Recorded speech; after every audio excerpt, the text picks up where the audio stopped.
So everyone probably knows Annamaria, but Annamaria started off her career for some 20 years at Dartmouth, right? Professor of economics there, in the countryside of New Hampshire, yeah. And moved eventually to George Washington University, where she started GFLEC, the main sort of center on the horizon looking into financial literacy.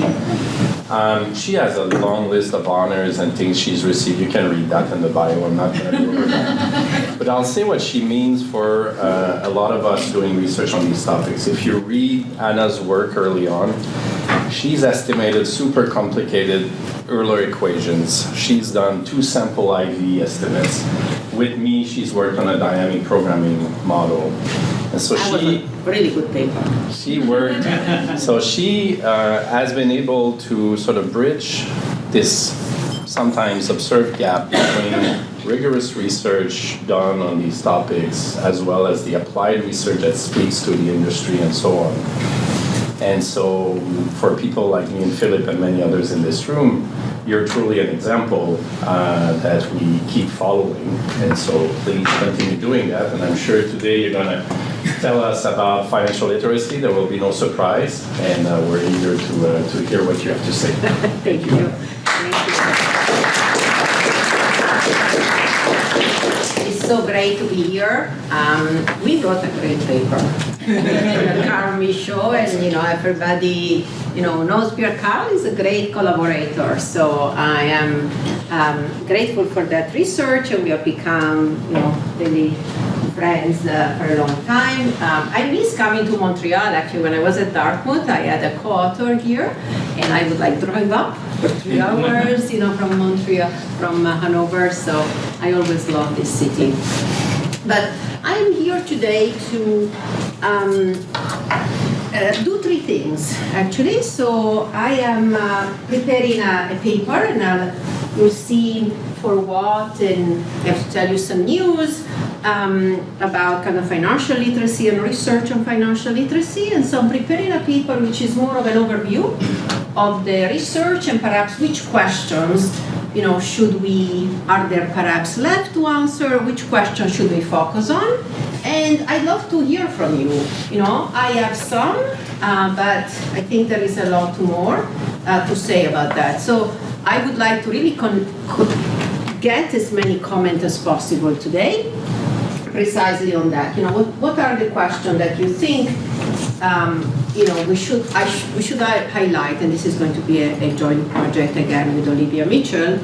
And the second thing is I would like to use, for example, this research to also try to link teaching.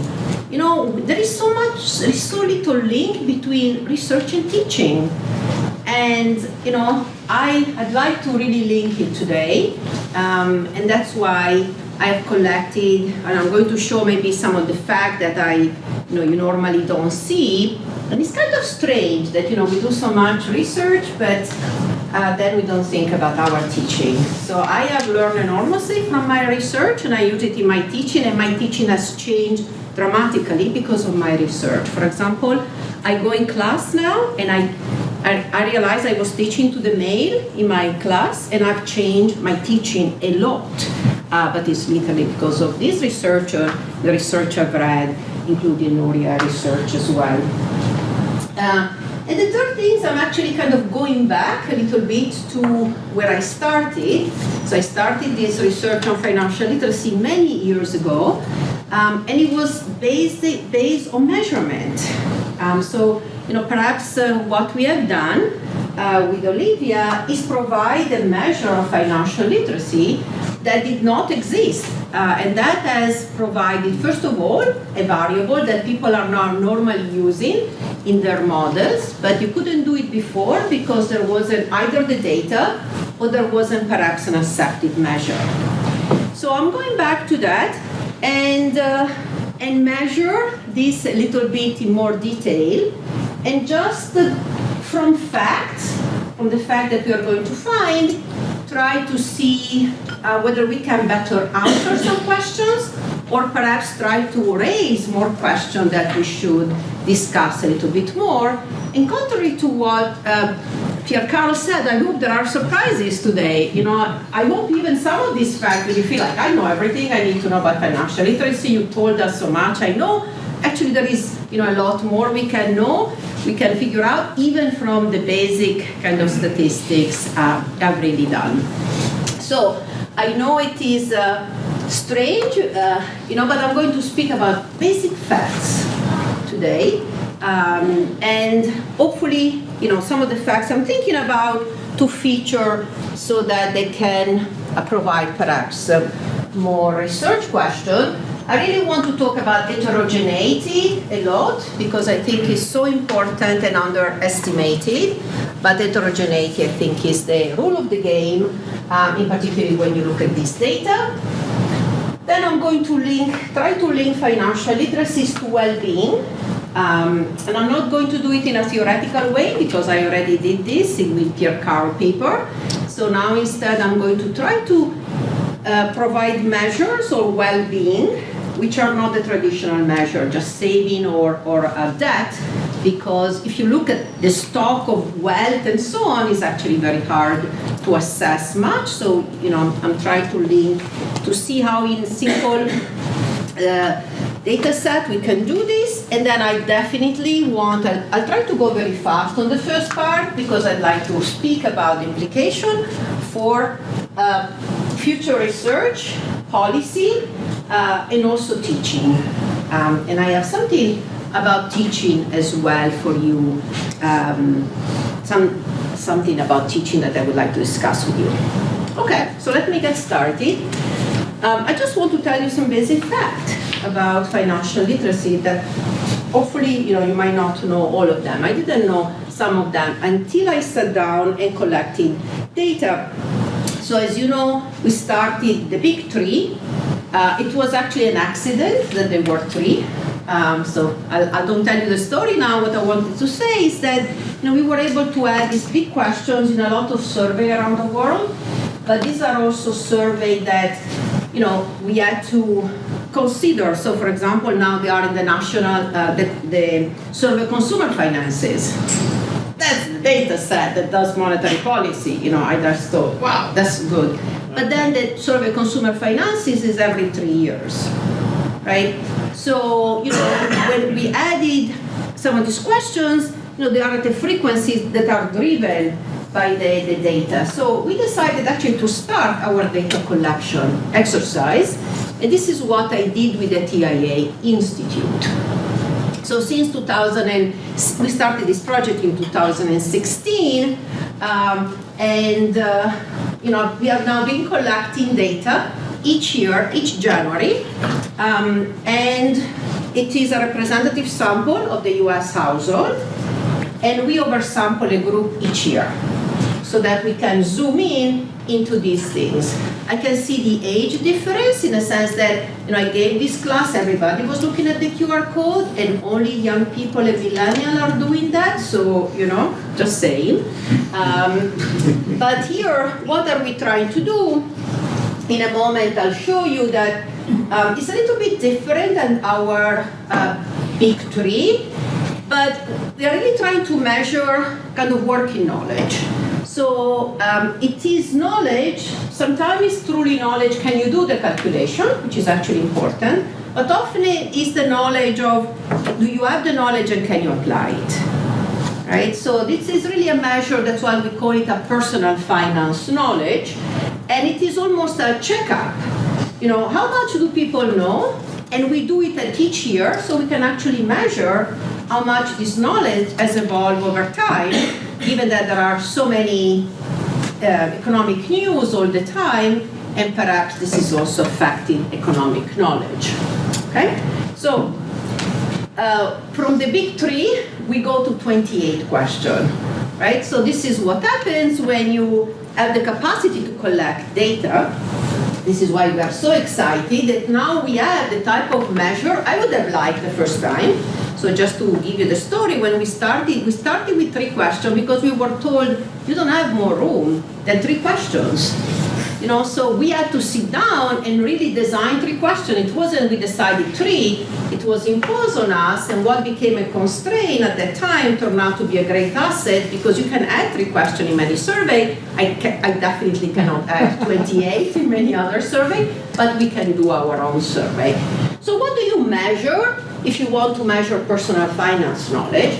Well, we went to the national standards for financial literacy, and these are the topics that, in a sense, should be included or are included in a national standard. In fact, these are the topics that you would cover in a personal finance course if you were to teach it, right? Very, very much so, right? I mean, with some variation, but these are the ones that, we are trying to, in a sense, consider all of the decisions that people are making and then designing questions. And we basically have 3 to 4 questions for each topic, right? So that's how we get to the 24 questions, to the 28 questions. So this is my dream measure of financial literacy, and sometimes you get to do it, okay? Let me actually just show you what the question we ask, okay? And also the methodology. You will recognize in a moment the methodology. There is a list of answers, and then they do not know, and they refuse to answer. I'll tell you in a moment. But what is different with respect to the big 3, which was really measuring basic knowledge, the fundamental, can you do? Do you know interest compounding? Right? Do you know the effect of inflation? Do you know risk diversification? Here is a question, do you have this concept and can you apply it? Right, so in that sense, it's a personal finance knowledge. So here is, it is of course the wording, right, is a wording in a personal finance, and we use the wording in that way, so we don't make it super simple, right, but you can do this, you can answer this question without doing any calculation. You can just reason about it, right? So as you can see, I always, as in the big 3, we list the questions, we say do not know and refuse to answer. For those of you who don't even know who the big 3 or the big 5 are, shame on you. But we have actually, it's very important to add do not know, refuse to answer, because you don't want people to choose at random. Right, so these do not know, refuse to answer are very informative. Refuse to answer, very, very few people choose it, and it's only a specific group, but they do not know are very informative, as I'll show you in a moment. Okay? So how many, this is, by the way, the US representative sample. How many people is able to answer this question? What's your guess? So maybe there is some new thing here. What do you think? First of all, do you think this is hard, or do you think this is easy? Hard. Yeah, it's hard. It's hard for us. Yeah, it's hard. Yeah, no, it's not easy. It's a medium-sized difficulty, right? Now I know this, by the way, because I went through the big 3, right? And our process was to continuously simplify questions, because for the average person, this is a hard question. You're absolutely right. By the way, Anna is the correct answer.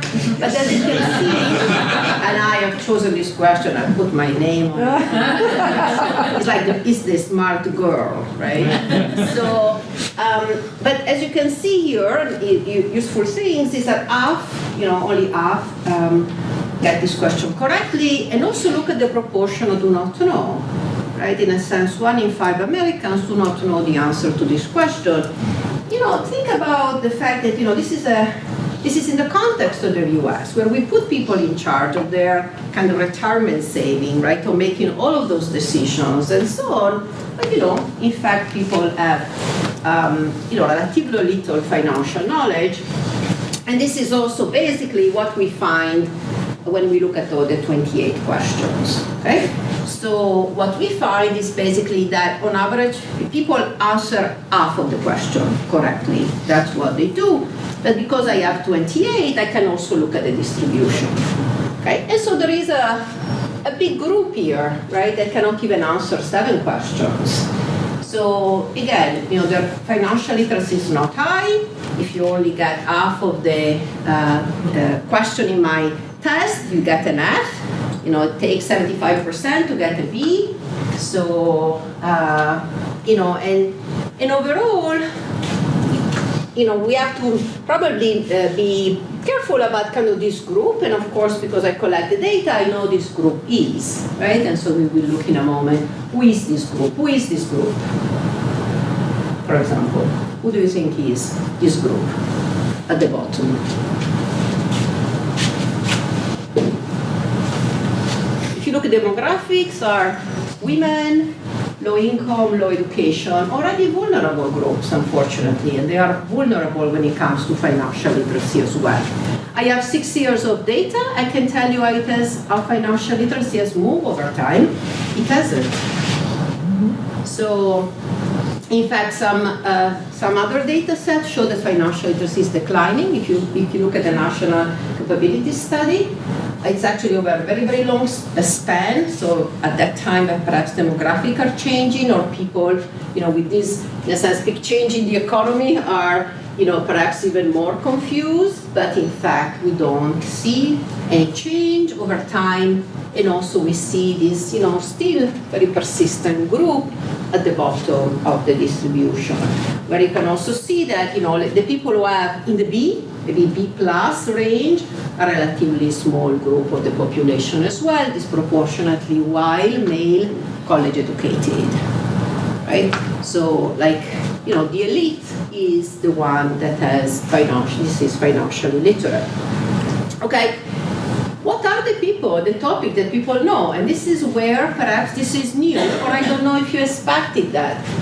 I was expecting some of it, but not all of it, right? And so now actually I know what to teach, right? So I know that, for example, in my course, I put comprehending risk, I cover risk toward the last part of the course, because it's really hard. If you start with that, you lose students right away. And so you are building on it, right? And by the way, these are, certainly, complex topic, but they are also complex for people to understand. And this is what we see. Unfortunately, these are also probably the topic that we need the most to deal with, this economy, right? Where risk is really going up, where insurance is really important. Oh, I agree with you, careful about the insurance product, and all of those things, right? But, when you study, when you drill down on some of these topics, there are very other interesting facts, okay? So let me tell you a little bit now about, I added a couple of more questions just for fun. Given, some of the things that people say, well, we, of course, are now seeing an increase in inflation. And interestingly, we have lived 30 years, right, without inflation. So how much do people know about inflation? Right, so here is a question like the big three. It's actually slightly different because if you remember the big three, we only had one question less, right? So this kind of fact, of course, how people are answering this, but we ask about inflation by saying, if you earn 2%, but the inflation is higher, can you buy more, less, or the same? How many people you think are getting this question right? Is this easier or harder? Easier. It's much easier, right? So, how much do people know about this question, you think? Inflation, right? And again, the wording is critically important, right? And that's why, depending on how you ask the question, you can get different results and so on. So do you think women know more about inflation because they go shopping? They don't. Do you think low-income people know more about inflation because they have to budget for that? They don't. Right, so that's actually why I think the data is interesting. So, this is the correct answer, but in fact, half of the US knows about the effect of inflation. It's not good as inflation starts increasing. right? And as we are actually reaching, this high level, fortunately, it's actually going down a little bit. Yesterday, the inflation came lower than expected. Okay, so how about calculated risk? If you lived in the US, almost every night you got this great Dr. Fauci, right, who was telling us about, take calculated risk, right? Okay, so we have the data set. This is why it's so fun to be able to run survey. So we actually ask the questions to people. Do people can calculate probabilities, right? And they were describing us all of this data. They were describing them in numbers, right? It was like now the curve is 1%, and careful that the risk is increasing in this way and so. And so we said, okay. Here are the probabilities. Right? This is actually a question we asked last year. Right? So, what's the highest probability of getting a disease? Okay, so we listed the questions. How hard is this question? Given that we have been bombarded every day with information about this, every single day. Do you think this is hard, or do you think this is easy? It'll be hard. It's hard. Even harder, right? It's because this is math, right? This is a math question, and again, doctor and everybody talks to us, in this simple way, or they think, we can take calculated risk, but we can't. Right? I really think information has to be reported in a way that people understand. Interestingly, not just we have a very, very low proportion, but a lot of people say, I do not know.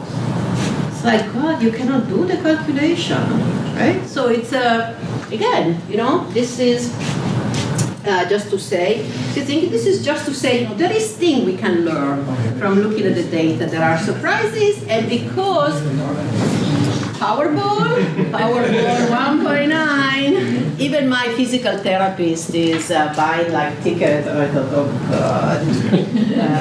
Okay. So, all right. Everybody wants to play the lottery. Okay. So I'm asking a question then. Okay. This is one of the questions in the risk part. Okay. Okay. So, and as you can see, right? I did it on purpose to say, okay, you can win $90,000, right? But the probability is 0.01%. So which is the, which has the higher expected payoff? But that's a good question. If I may, in that way, if you gave me access to Excel, Yeah, you I'm pretty confident, but if you actually get me to do it right now, late in the day, right. and I'm able to do this while I've got the right T-shirt on, but the point is... Yeah, no, exactly. I love your T-shirt. I want to say. Can we take a picture after that together? Yeah, I love the T-shirt. But remember, these are asked online, and I'm not calling you on the phone. So you have all the time you want. But you're not paying, so they're just going Right, no, you're right. I'm not paid, and I don't think people are spending a lot of time on it. And so the question really is, if they were spending a lot of time, would they be able to do this calculation? Would they be able to take, would they be able to multiply this figure or not? I would have done 1%. What? 0.01 sort of. I would have done 1%. Right, the 1%. I think still you would have gotten a lot. Right, no, it looks, and this is the reason, I totally agree. It's actually harder, and the reason we did this is because we had this question in the risk literacy to compare with the other survey we have done. But I agree, let's make it even simpler so you can do, the calculation simpler.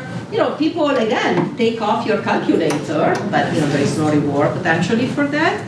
And so yet again, we don't, we get this high proportion. One thing we've done with these, with your questions and with our questions, is we literally, because we have students doing these in a slightly different way, we actually type them into Google to see how Google answers them. And it often gets them wrong because it parses the question, it thinks it knows the answer. And the students will put, as we do tokens, so they say, oh, Google said it's that, but they mistyped the question or they got it wrong. which is so even with access, a scaffold you might get wrong. Yeah. Well, this is a data collection company. It's not done, like potentially with, issues like this. But we need to take into consideration everything and potentially mistyping. But it again is interesting, and I think, by the way, what I hope I show you that the do not know are very informative. This is actually what I wanted to let you know, even more than the correct answer. And so that's also why, as you construct the correct answer, remember you are summing up the correct answer. You're not summing the do not know. The do not know can be as informative, and that's I think what happened is important. Okay. So just a couple of things about the importance of heterogeneity. I'm glad I came after the paper, so I have to tell you a lot. So I'm going to really go very fast over that, but I think perhaps it's the story that, fact and data, understanding data is very, very important, for theory, for the work that you can do. So the first thing I want to tell you is, yes, there is a gender difference in financial literacy, and I'm actually challenging you just to do tests. If you do tests in your class, you're going to find almost for sure a gender difference in financial literacy. It's that ingrained. Right? So in this data set as well, there is a 10 percentage point gender difference in financial literacy.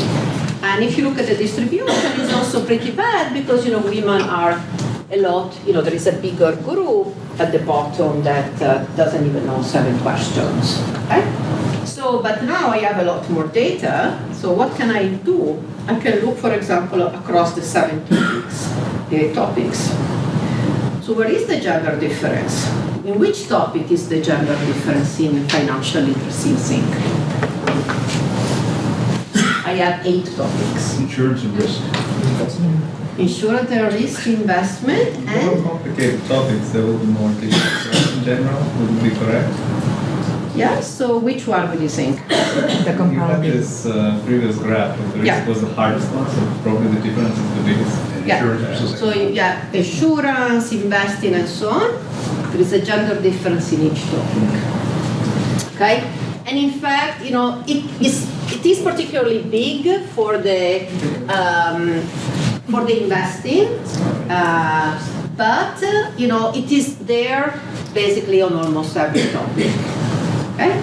And in fact, actually, it might not be statistically significant in some, but it's mostly actually significant. So there is a gender difference in everything. So why? You can argue, and actually, I don't know why. This is, I think it's actually super hard to explain the gender difference in financial literacy. But if you look at the data, you see one thing which is very important, which is that women disproportionately and in each topic they say do not know. Okay? And this is why I think it's truly gender. There is something gender about it. It's something women about this because not only is true here, but it's true around the world. Okay? There is, this is actually the evidence from the global survey on financial literacy, which we did for the World Bank. So if you look at 140 countries, women answer in the same way to the financial literacy question. So they are disproportionately more likely to say, I do not know. Okay? So clearly, it can be culture, but it has to be something specific about women. Right? And this is why, for example, in one paper, and I'm going to mention only this project and not just tell you briefly what I did, because some of you have already mentioned it, is what we did, we took away the do not know and just asked women to answer. Which is, by the way, this is why I've changed the way I teach my class, because what do you think happened? Women actually know more than they think they know. So when you force them to answer, they actually do give the correct answer, not all the time, so there is still a gender gap in financial literacy, but they in fact do know, but why are not they doing it? Because they are not sure 100%. And it's the same in my classroom. When I ask a question, the men answer, raise their hands, the women do not. And so I ask the female student, and they do know the answer, but they are less likely to raise their hands. And this is why, in this paper, so we took away the do not know, And then we have this other measure of financial literacy, which is of course also not correct, right? Because that's not how women would perceive it. So using actually these two data sets, one where we ask the question and one where we took away this option. 4 months later, we construct a new measure of financial literacy, and we are able to calculate how much the gender gap is due to confidence versus knowledge. And as Nuria said before, 1/3, actually the discuss on 1/3 of the gender gap in our data, which is the Dutch data, is accounted for confidence. So it's a good part, but it doesn't explain everything. And how is confidence measured there? Just clarify, how is confidence measured there? So confidence is really what we think is happening because of the do not know. No, how is it measured? You said it's accounted for. Oh, it's the do. Yeah, it's the difference, and also we have added the question: how confident are you about your answer? Oh, that's what. But then we do all of these, kind of econometric analysis, because you cannot just take this question at face value, and so we try to uncover from the econometric analysis true knowledge versus confidence. Right, the other way would be to get them to allocate 100 tokens of the options. We could. Well, that would be directly to measure confidence. Right. We could do it different kind of ways. Here, we just wanted to address the do not know, because that's, in a sense, what's happening here. And I'm also putting this paper up here because, some of you have been a very nasty referee, and so, you could behave better. Just saying. Yeah. I was wondering how much these scales are kind of just influenced by people guessing and getting the answer correct. Like, it seems like that's important. Yeah, no, exactly. And it could be, but it's the same. That's what, under this confidence, right? And this is why we have put this a little bit more, we had this kind of latent class model, right? And at the end, we call this confidence because, again, men are more likely to guess, right, rather than women. Because, for example, again, I am not, I have listed these questions, right, and so men might just be less likely to accept the do not know, right, and they're just more likely to guess. So that's precisely, in a sense, what we are also trying to capture here, which is, again, part of your confidence or part of your attitude, that you don't really know, but you are happier to try to guess. Women are less likely to do so, right? So which I think is, women are less likely, in a sense, to answer if they don't think they have this high enough level of knowledge or confidence. I was just wondering if there's any way to construct the true financial knowledge, because it's actually lower than what. Yeah, no. In fact, if you go through the paper, we have a beautiful. I hope you get the hint. Econometric model there, which we thought would actually come in econometric, but guess what? It's not. And where we are really trying to capture the latent model, because in fact both with the do not know, I don't know your knowledge correctly, right? Because, for example, women might know, but they are less likely. But then if I take it away, then you are guessing, right? So, both of them are imperfect measures. So we have, we construct this true measure of financial literacy, which is a very complicated econometric model. Then you can say, hey, I don't want to run this econometric model. So actually, what you can do, just to give you the summary of this beautiful paper, is try to use not just the information about the correct answer, but to also put in the number of do not know. Because both have information and they are a better proxy of your kind of true knowledge than this, right? So we admit that there is a clearly measurement error, right, coming from many things, but this would be what we have learned from that. So I have a question, because they keep saying that in school, girls do better from a young age. There's more women in universities. Right. They do better in my class. They do. So what's special with financial literacy that there's this gender gap that you don't necessarily see if you're looking at language or mathematics even? I think that you would probably find the same problem though with the women. I think it's really a confidence issue. And by the way, I've read this book, which is called The Confidence Code, and it's very interesting that women in the Marines, or like they interview, what's the advisor of President Obama? She's great. You remember her? She was one of his advisors. Like this woman, she raised like Chicago. She was this powerful lawyer. She goes and advised Obama. Right. And then no, not Obama, not. No, I wasn't soon. No, I was. Susan is very confident. I can't remember her name. Anyway, I'll come to my mind. And so they interview like Marine women, they interview all these successful women, and they still find that often they will say, I was really afraid to ask. And it's like, you are in the Marines for Christ's sake, you are afraid to ask. You're like going on the front line. So there is, I think, something. Maybe it is a little bit, maybe it's a genetic, which is that that you are more cautious, and that's one protection. Right, or things like this. So I think there is more to say about that. Yeah. Yeah. So I was just wondering, in that paper, if I remember correctly, you were just using data from one country, right? So from just here, just one country. Are you aware that anyone did the same thing for different countries to see if the confidence? I'm not aware. And by the way, we could do it in Germany because in one survey they actually asked the question wrongly, so they didn't put the do not know. And I felt like, great, let me use the data.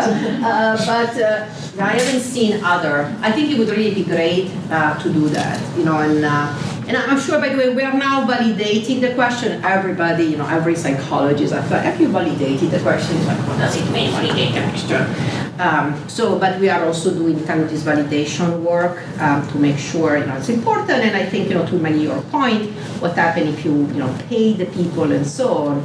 And so I think, there is certainly a lot to be said from that. The way we take this question, the big three from here, these are proxies, right? I mean, this is less of a proxy than the big three. You can measure a little better now, but, we are far from, what you really truly know. So in a sense, any model should take that into consideration, okay? Let me move maybe a little faster. Okay, so big heterogeneity, but the heterogeneity here is really to say, people whose potentially financial skill can be very helpful, actually do have less knowledge. You could argue, but because the question you are asked are really the question related to maybe the sophisticated type of decision that people make. We are trying to be as little sophisticated as possible, but I do think that in terms of policy, if you look at some of the questions, the fact that people do not know can be really a disadvantage. And over time, we actually are growing unequal.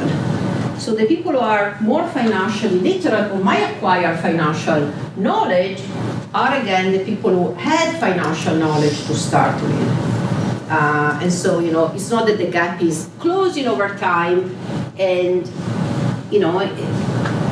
to do that, potentially I think you do need national level policies rather than, simple programs and things like this. Okay? So just I want to give you also the heterogeneity about inflation, right? You might think, well, inflation people learn because they go shopping.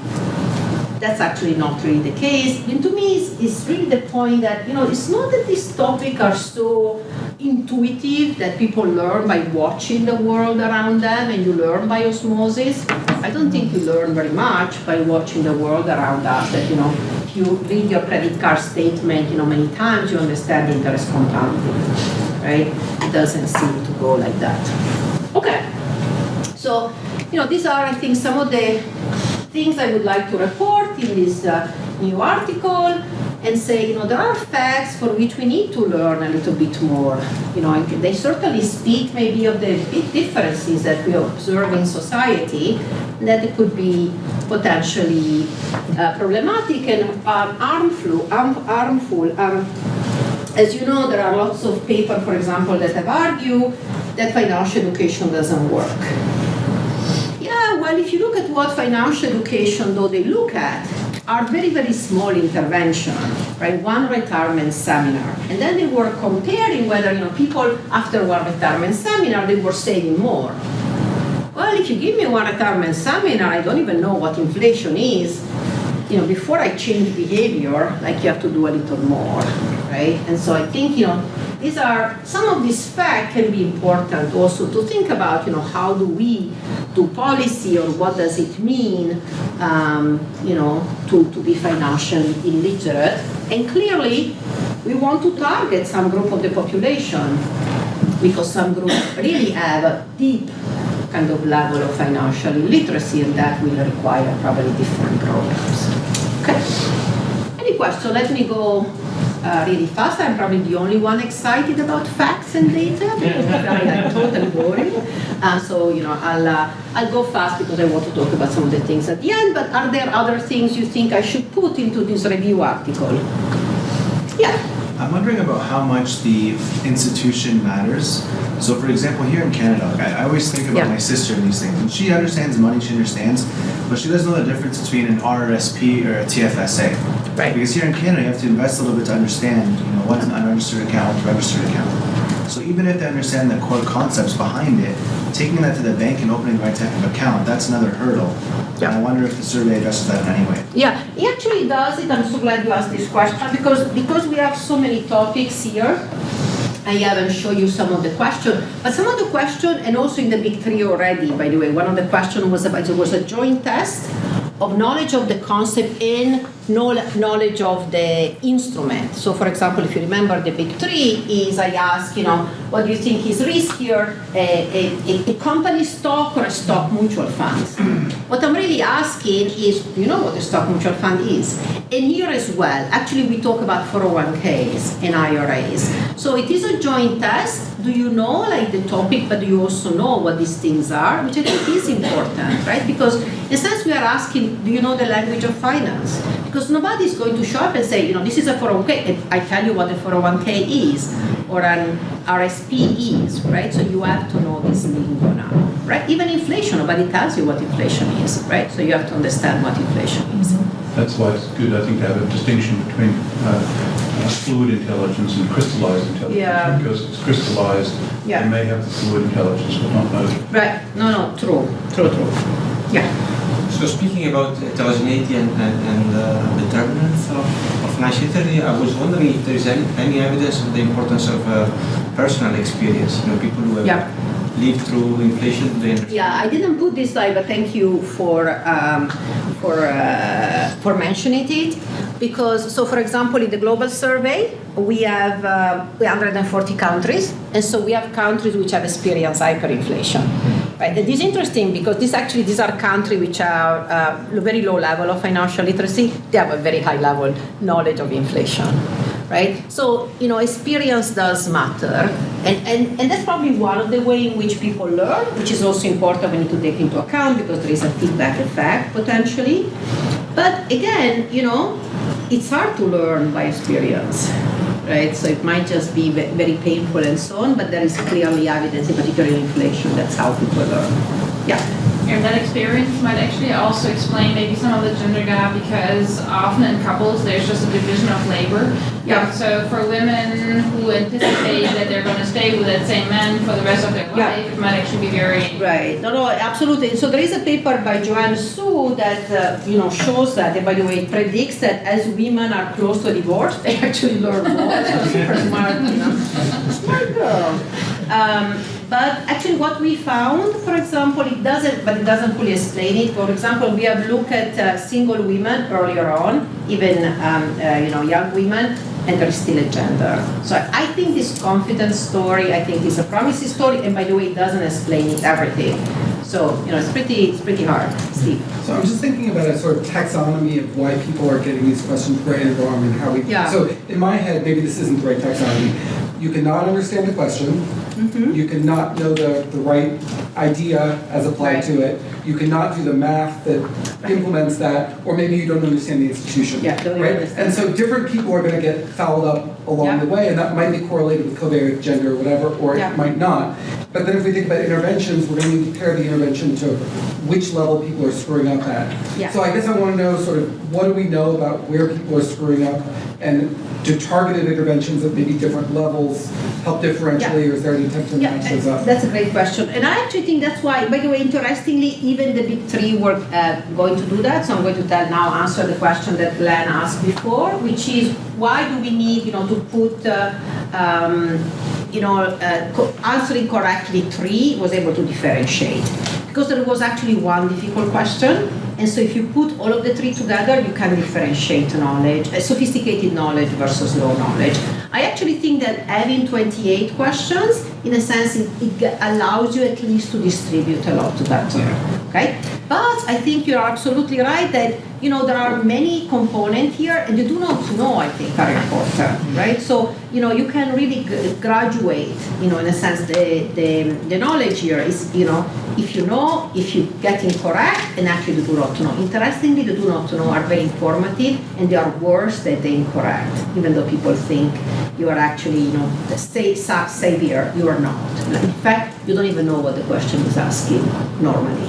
Okay, listen, Pierre Carl, sorry, you So go first. based on the question, so have you ever done a sort of panel type thing where I would ask the question to people once they gave you the answer, so try and understand what they got wrong? So what were you thinking? I know it's not the, the typical study we do in economics, but it seems like that would be... We have done eye tracking on Word versions of these, as well as on, we have a belief elicitation interface, blah, blah, blah, blah, blah. But we've done eye tracking on each of those to see where their eyes are going, because we get very different results between men and women. And that's the sort of thing that you get into the process of what are they looking at. Are you a psychologist by training? No. If people know me, they would. I'm a bad one. All right. So let me get one question, and then I move quickly because I want to really get to important things, and I know we have to drink, not tonight. So there's a gender gap also in mathematics. Yeah, there is. So do you know what is the gender gap in financial knowledge once you remove the gender gap in mathematics? Have you, I'm sure so we somebody have has done looked it at in PISA, right? So because in here, otherwise I'll have to take some of the question, but it still stays. So I don't think it's but just... what fraction, what percent of the gender, is explained by... Yeah, if you do it in PISA, it's not a huge one. Okay. Right? I mean, it's actually, for example, in Italy, I know where we have a very distinct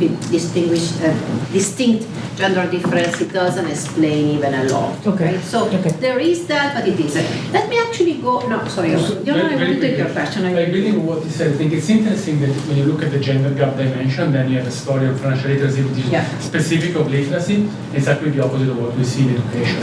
Yeah. Along the other dimension of heterogeneity, how much is this specific of financial literacy and how much this source of heterogeneity is just, educational attainment and blah, blah, blah.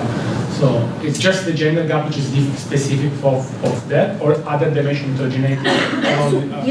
But I think, when you look globally and when you see that gender difference and it's driven by the do not know, then I think you can really say it's not that because you have lower income and lower education and, and your parents haven't told you. Right? Then I think it's really truly gender, and that's why. No, the gender no, but for instance, you have shown other dimension of heterogeneity. Right. Income, I guess you can make many more. Right. And then, are those dimensions specific of financial literacy, or you see the same level of heterogeneity if you look, for instance, at basic educational attainment? Right. They follow very similar pattern, so I think it is very, very similar to education, but I think there are also specific things. For example, when you look at the gender, I think the gender is specific. But I think you want to be careful because you're not saying that it's the gender, meaning, that biologically women are different than men, and that's what's driving it. Right, not saying that. It's right.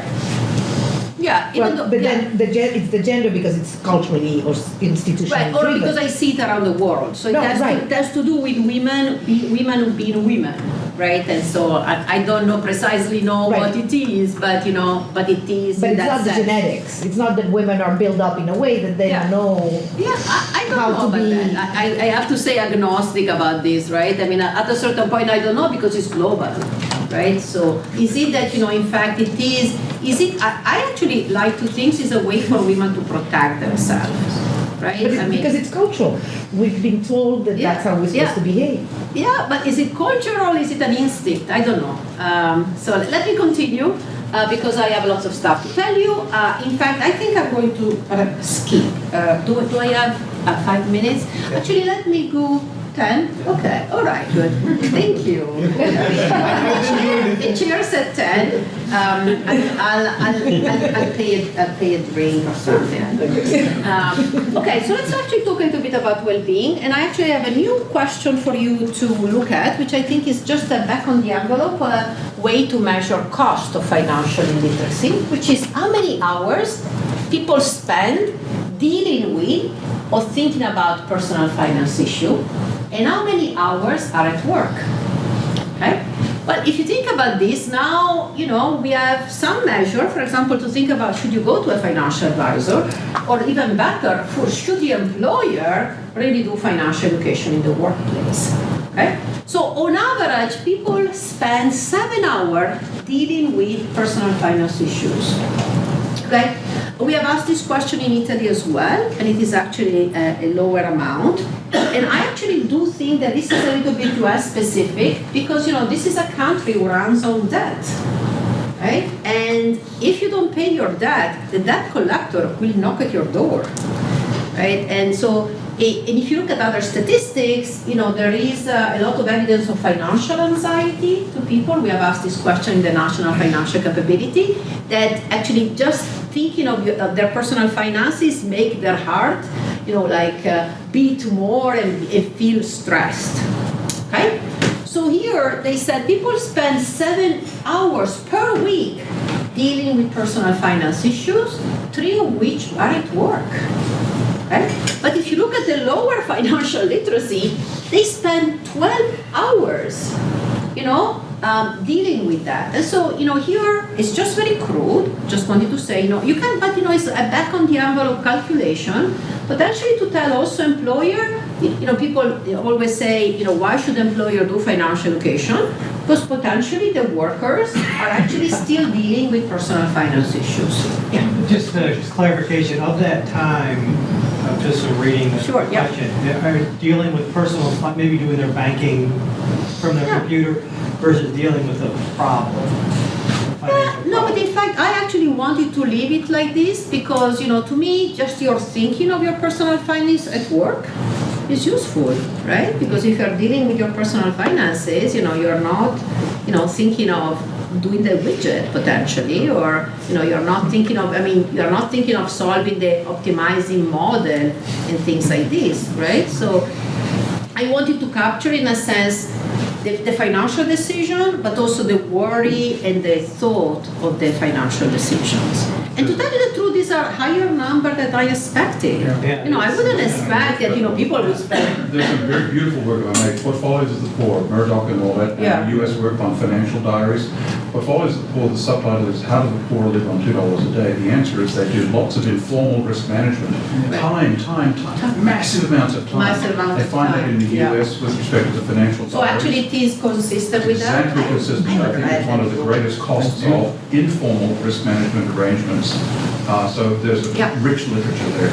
I was struck by this number, and we use it when we go to the employer and so on, because again, basically if it costs less than, take $15 a minimum wage, if it costs more than $45 a week to do financial education, which I think actually most financial education program at the workplace might not, it might be actually helpful to do financial education. Okay, I want to tell you actually a measure instead of financial fragility.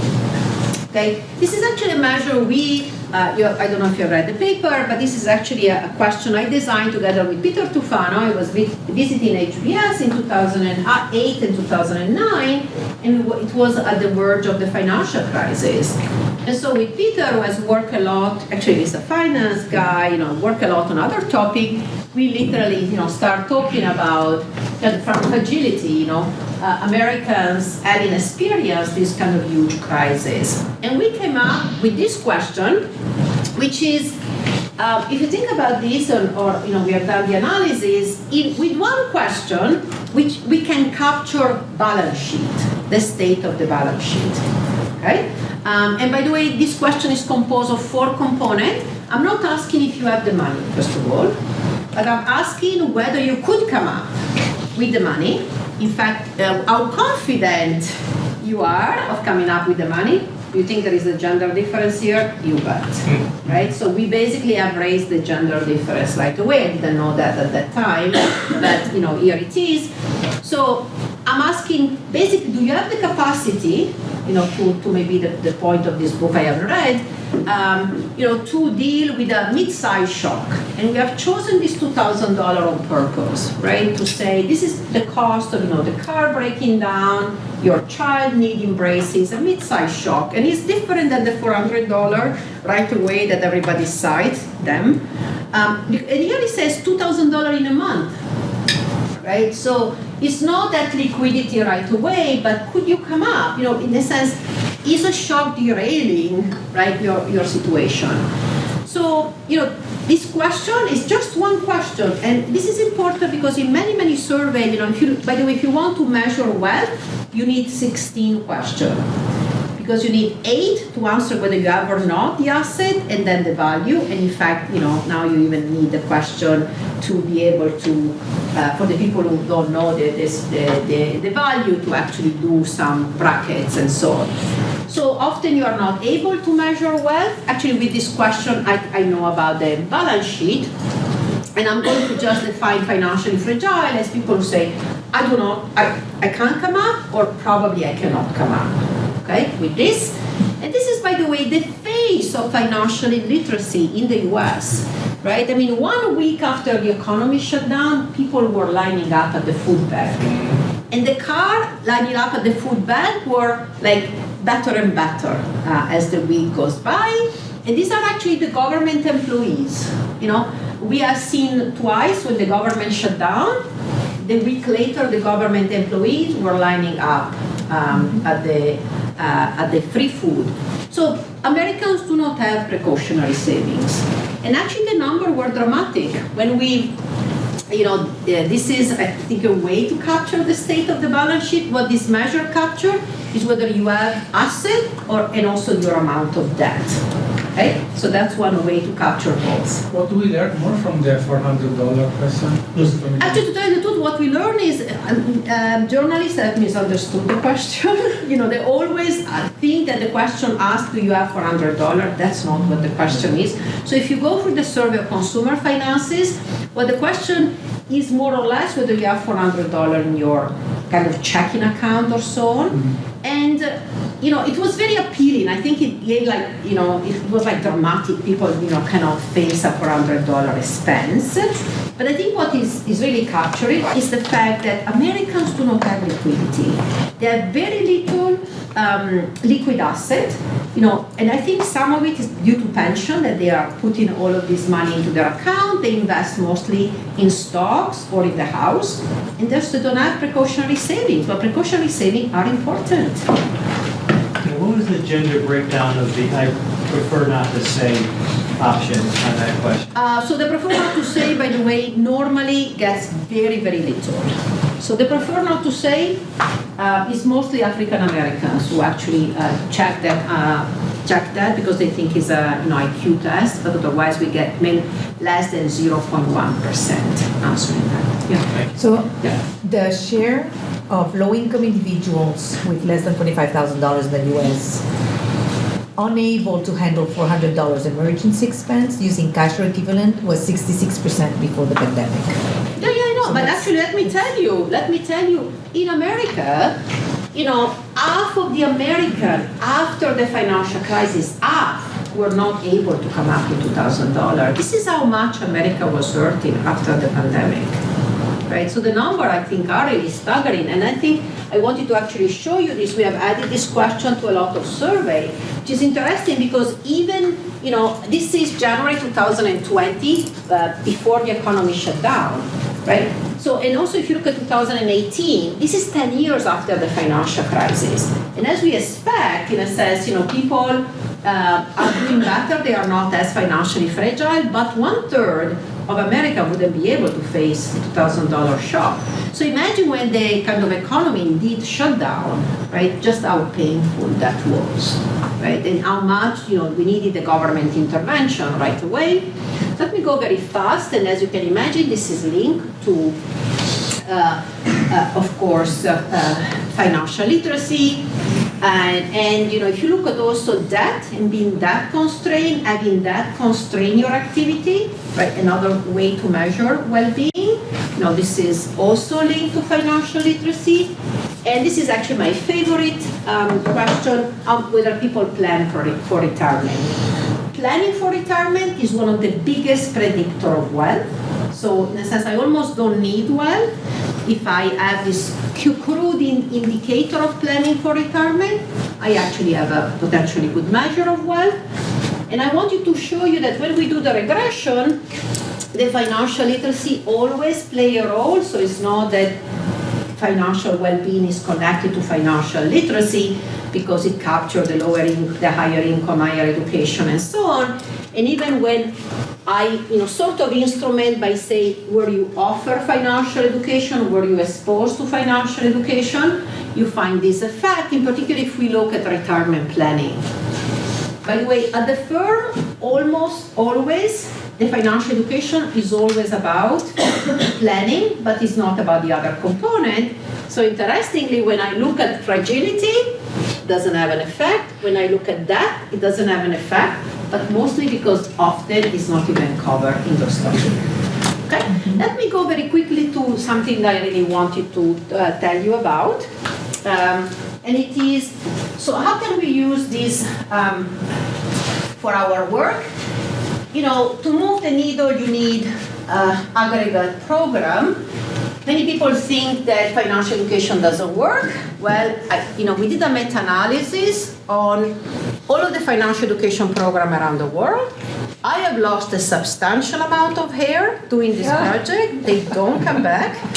But, I think we were able to establish that financial education does work. And why are the results different? If you think of the paper by Fernandez, he was looking at the evidence before 2014, but the literature had exploded, afterwards. And if you look at the program he was looking at, they were very simple programs. You don't move the needle with simple programs, in a sense. In fact, probably we didn't even know about the level of financial literacy, right? So it's not surprising that we find different results, and I just wanted to show you, how many programs we look at. We look at 76 programs around the world, even in developing countries. So even in developing countries, actually, there is an effectiveness of financial literacy. So the workplace, I think, is an ideal place where to do financial education, in particular for adults, because that's where people are. But how about personal finance? Why shouldn't we teach personal finance? So I have started a course in personal finance in 2003 at GW, and the classes continue to fill up, and I actually teach even at the graduate level. And I've used all of the research that I have done actually to teach this course better and better. And more recently, I paired with John Chauvin and Michael Boskin at Stanford, and last in September, we organized the conference about teaching personal finance, and everybody was there, and we were thinking, it's the first conference I went to about teaching. And so we brought together all this group. If you would like to join us, we have a website where we are going to post what were the minutes, what were the learning from this. Yes, do take the things. I should have put the QR code here. And if you are teaching personal finance, let me know. We'll add you to the list. And we want to create a network of people working and teaching in personal finance. People are becoming their own CFO. We teach corporate finance. So why is it that the CFO, when they manage the money of the firm, they need to learn about finance, but everybody else, when they manage their own money, it doesn't quite matter, right? So, and my point is that, maybe one consideration is we need more field research. So I hope that more of you will work on this topic because there are lots of questions to answer. As you know, financial literacy has its own Journal of Economic Literature code. It's G53. So add it to your paper when you're talking about financial literacy. And speaking of this, we have created a network. A network which is called the Personal Finance and Financial Literacy Network, and it's called G53. The G53 Personal Finance Network, it started with how many people?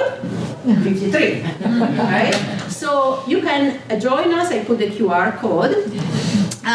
So we would, in this sense, we are trying to do a little bit of NVR, so we want some criteria to join the network because we are posting the working paper, right? So, of course, everybody can join in a sense, but we would like to have, some criteria because we want to, organize conferences, have the working paper. So, we can't just say, everybody joins the network because it would become quickly, a difficult network. So, to become a member, you need to send us your CV and a letter of recommendation from one of the 53 members. I wanted to tell you that Pierre Carl is one, Philip is one, and I don't remember what, I am one.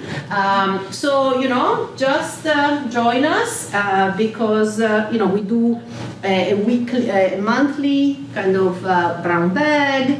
We are going to have a national conference and so on. And in fact, speaking of that, we have a new journal on financial literacy now. This is called Financial Literacy and Wellbeing. It's going to start next year. And some of you I know are already been invited to submit papers. But now it's literally open this week. We made it available to everybody. I believe it or not, I have submitted a proposal to Cambridge University Press to do that. I am that gutsy. And it took a year and another loss of hair to do that. But we did manage to have it. So here we go. We have a Journal on Financial Literacy. And next week, we have another financial literacy conference in Singapore. So join us because it's also hybrid, it is online, and there is a lot more research on financial literacy. So to conclude, submit your paper to the Financial Literacy Journal, and thank you very much.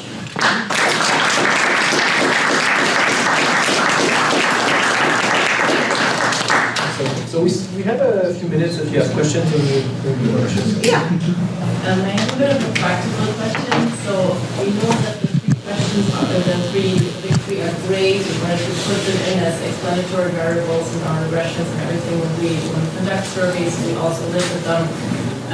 We've done that a lot. And now, for instance, I'm currently working in a paper with Pierre Carl and Olivia, and in our data set, it's a survey in Canada. There's like 66% of the people who answer all three questions correctly. Among the men, it's 75%. So have we overused the questions? Is it time for a new measure? Yeah, so it's a great question. And I don't think so. So Canada is actually one of the countries with a high level of financial literacy. So, the 60/60 still allow you to basically identify a good group, right? And so, but in this case, probably adding a few more would be, useful because, remember that they capture, in a sense, that the basic level, right? So as you want to capture the basic level, that's it's a good use. Often it's just practical, right? A lot of surveys don't add more than 3.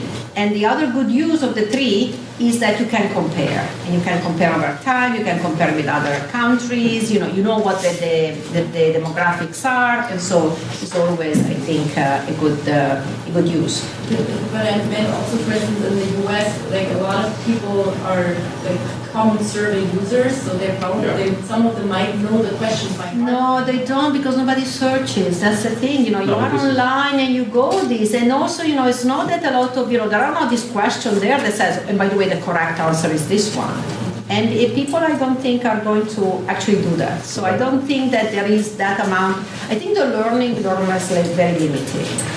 That is, in psychometrics, it's completely standard to have calibrated versions of these.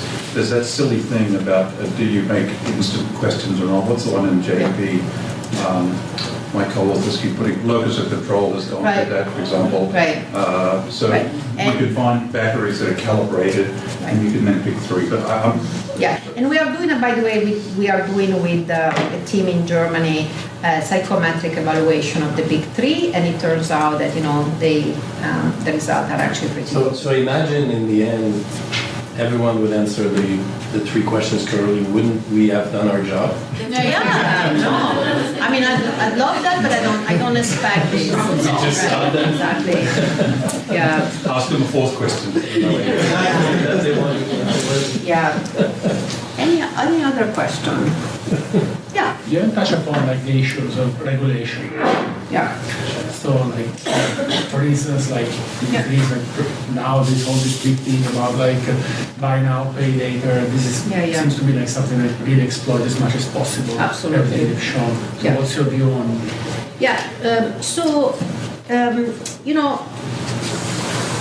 And there has been always, I cannot tell you, by the way, if you work on financial literacy, you are so heavily criticized, everybody's against you, you think you are against regulation, you think you are against helping poor people with good policy and so on.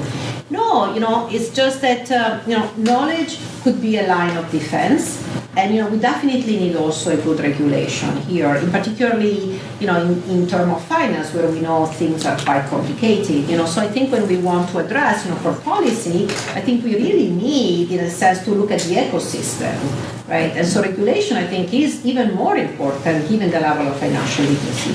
But I also think that the regulation should be a little bit more into prevention than into other things, right? And that's actually what we have been saying a lot. By the way, if you talk to regulators, they hate financial education, and as a result, I don't like them either.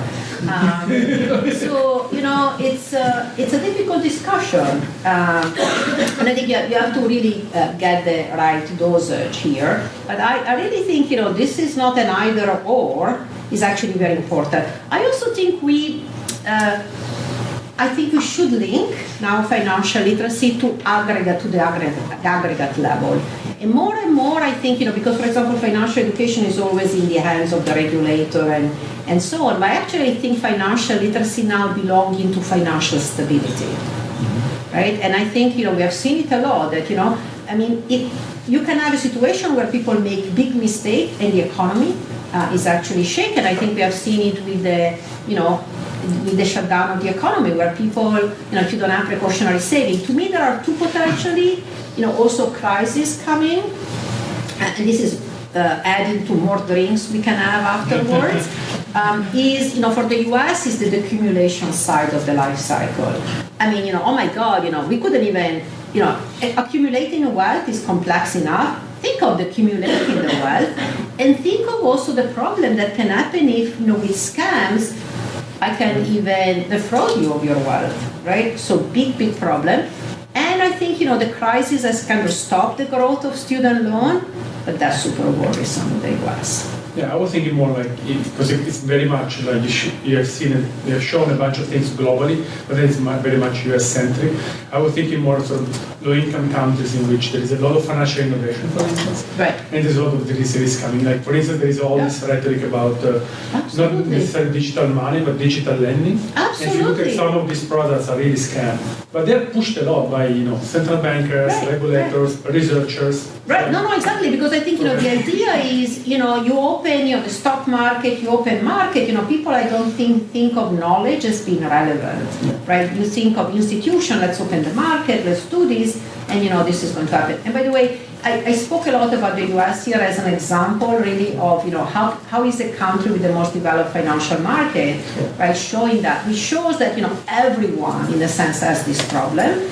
And I didn't actually talk about this, but, for example, I work in Italy. I'm in charge of designing a national strategy for financial literacy in Italy. Super difficult kind of problem, but we are really using all of the data we can. We have collected a lot of data to be able to be a little bit precise in our policies. So please, if you do have questions, if you think, there are questions we should address, what are some of these things, send me an email, and we've tried to at least put it in the paper that we are putting out.